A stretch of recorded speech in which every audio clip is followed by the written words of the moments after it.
Mélopée, c'est une gitane. Une gitane qui aimait tout ce qui est beau. Elle s'est mise à marcher dans le sentier en direction du son. Plus elle marchait, plus ça devenait fort dans ses oreilles. Plus ça devenait fort dans la forêt. Ça forait même ses oreilles. C'était tellement fort. Puis à un moment donné, au détour d'un sentier, elle a vu un immense château fort. Hey, le château, je vous dis, c'était pas n'importe quoi. Il devait compter au moins 1000 tours. Ah! Il y avait, pour sûr, 33 tours en vinyle. Il y avait sûrement en platine aussi. Il y avait 45 tours de vraiment bons tubes. Il y en avait en chaîne, stéréo. Puis d'autres en cuivre. Au fond, il y avait toute une section de brass. Il y en avait en étain. Ah oui, l'étain. L'étain tamar, ça résonnait partout à travers les chants puis les contre-chants.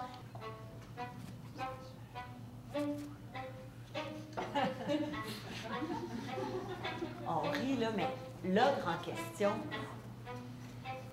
il était quelque chose. Quand on le regardait dans son dentier, je devrais dire, la première chose qui sautait aux yeux, tellement c'était odieux, c'était ses 4 rangées de dents carrées, avec 5 dents sur 12 de carré.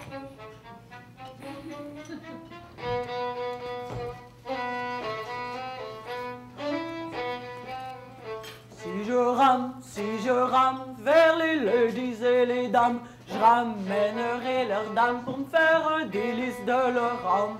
Il y a un bandit dans le lit de la dame elle a dit au bandit t'es infâme, tu me fais un délice de l'âme des dames, faut que je délivre mon amant dans le drame.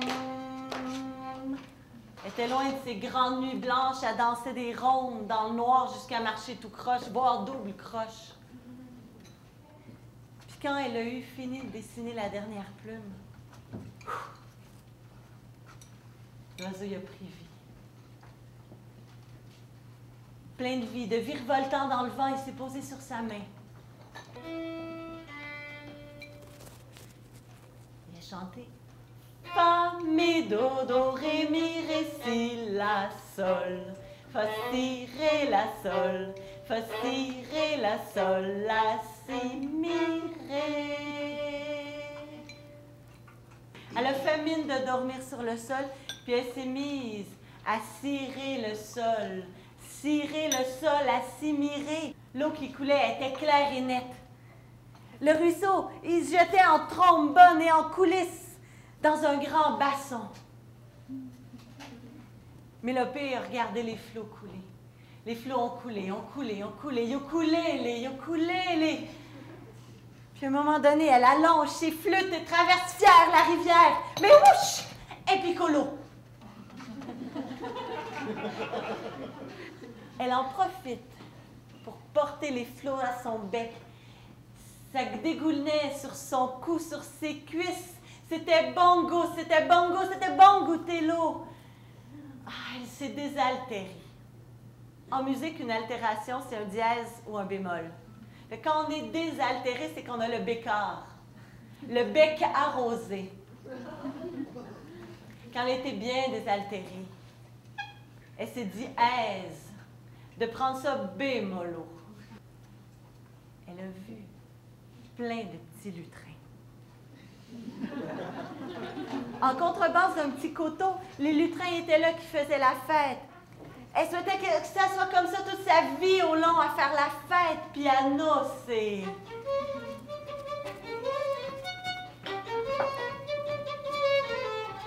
Tellement fatigué que son corps français tituba.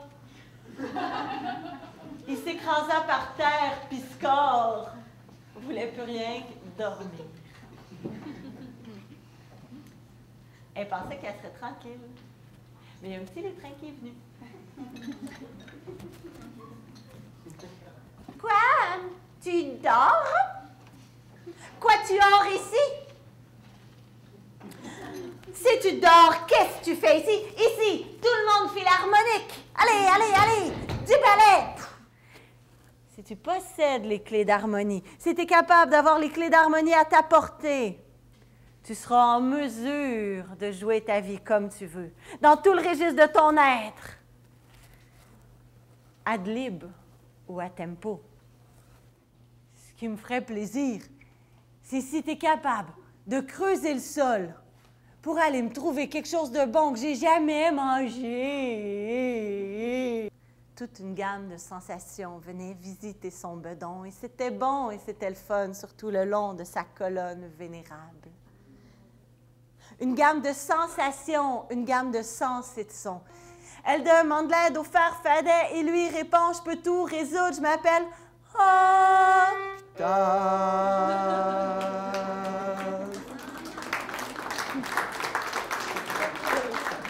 Puis si tu rentres le rayon de soleil dans le sol, puis que tu le tournes autour d'un violon, ben tu vas voir, ça fait grossir les violons en accéléré, ça les fait grandir, puis ça fait des violons qui sonnent, ma fille, qui sunshine. Puis c'est là que je la vois arriver. Elle vient me voir. Elle me dit, toi, la conteuse, tu dois en connaître des histoires que le luthier connaît pas. T'es conteuse. Hey, c'est pas tous les jours que ton personnage de conte, il vient te voir. Il y a une personne qui possède la clé de ta fable, puis c'est toi.